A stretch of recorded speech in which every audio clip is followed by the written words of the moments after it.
Why do you think that's happening? We got stuff to improve on. On-ball defense is definitely one.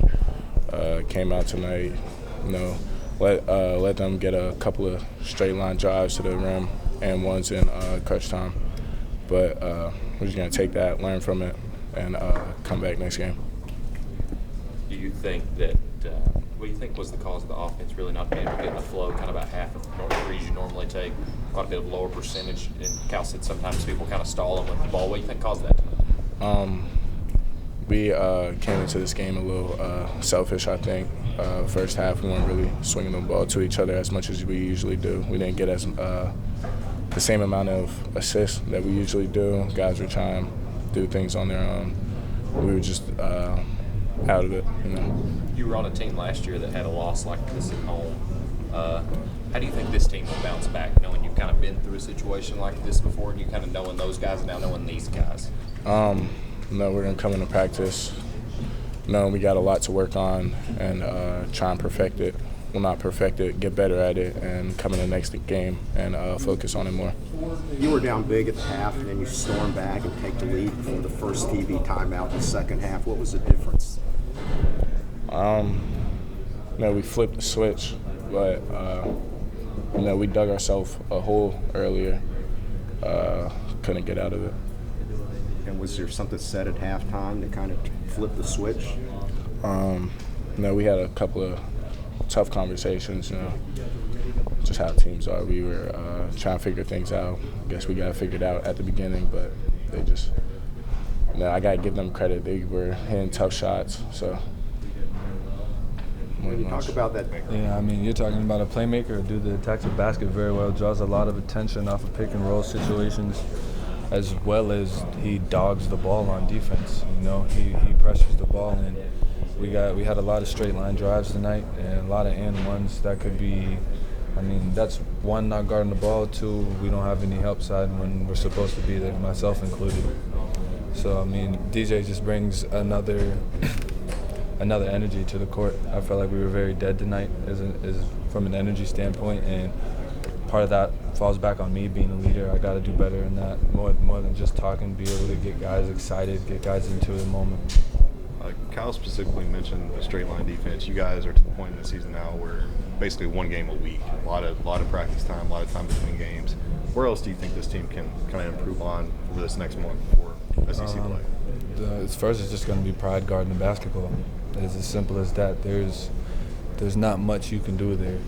You have to have pride in guarding the man that's in front of you. You have to take pride in not giving them easy looks. Now, we have backups, we have help side defense, and that's another thing that we just weren't on it tonight. But on top of that, you got to give credit to these dudes. They came in here and played their rear ends off, man. Trey, you kind of been dubbed as a leader all year.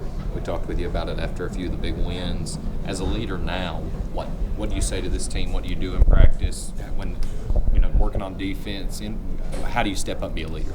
One, it's to take a step back from everything and realize that we're human.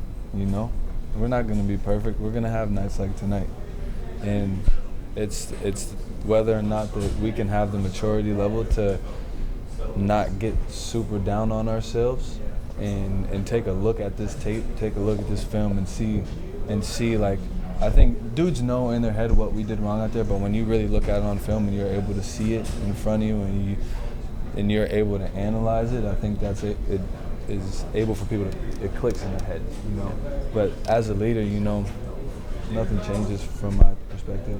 I gotta come into practice every day and push these dudes, and just not let the energy get low. You played a lot of basketball and a lot of teams in college.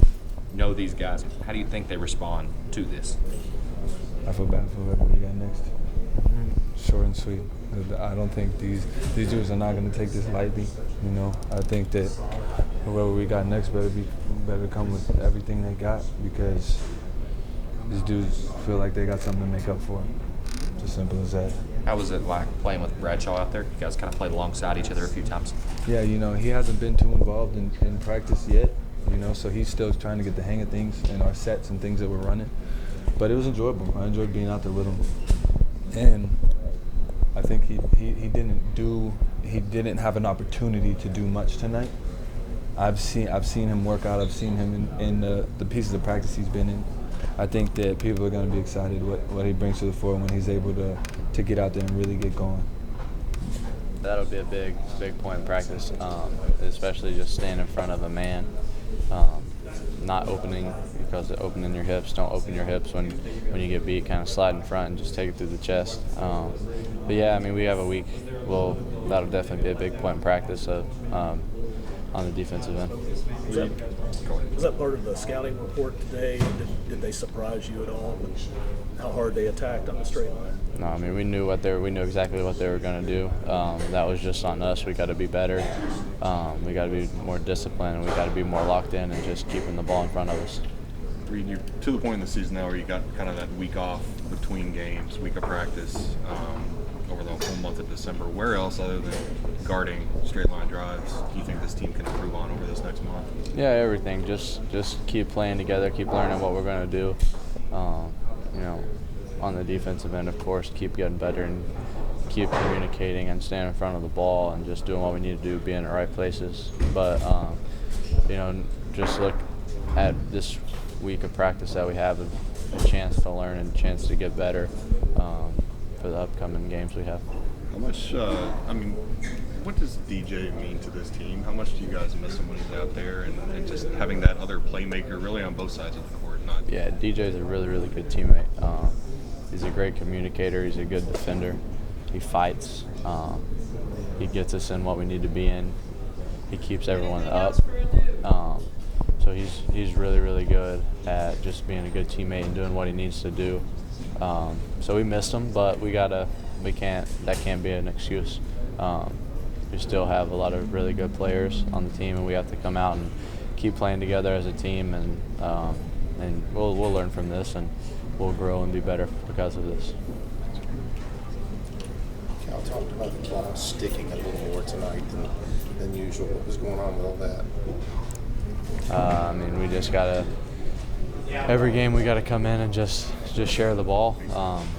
We can't try and go make a tough shot ourselves, make a home run play. We kind of gotta stay simple and just always make the right play. That's when the team's at its best. So that didn't happen this game, but we'll learn from it and we'll keep working and getting better at it.